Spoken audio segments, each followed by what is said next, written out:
Pick any object near you right now. There's something about this object that you have been ignoring your whole life, and it's actually going to prove that infinity exists. So what I want you to do is to look at the object. I have a pen here, and I want you to notice that you are not just seeing the object. You're seeing the object against a backdrop. Could be the wall behind it, or the air around it, or even the space it sits in. But now I want you to try and remove the backdrop. So I want you to imagine this object existing with absolutely nothing around it. So no room, no air, no space. And I want you to notice that the object has to be somewhere. Even a pure nothing is still doing the work of a location for it to exist in. So that's kind of strange. So let's say that there's such thing as an empty space. Now ask yourself the question, how big is that empty space? And what is beyond that empty space? More space? Can you keep going and keep going? Is there more space? Probably.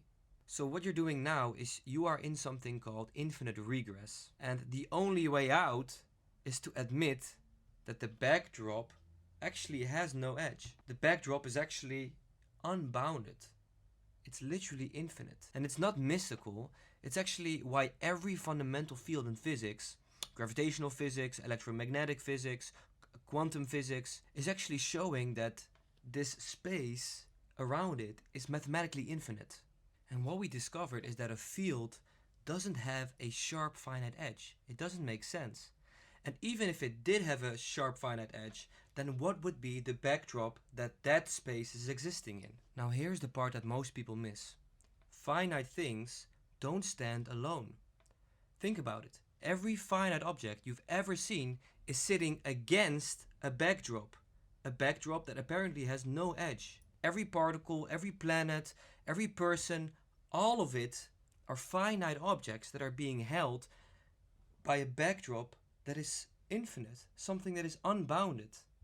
So what I want you to notice is that a pen, an object, whatever object you picked, can literally not exist without infinity as a backdrop. You've just proven to yourself that by logical necessity, anything finite cannot even exist if there isn't an infinite container, an infinite background to begin with.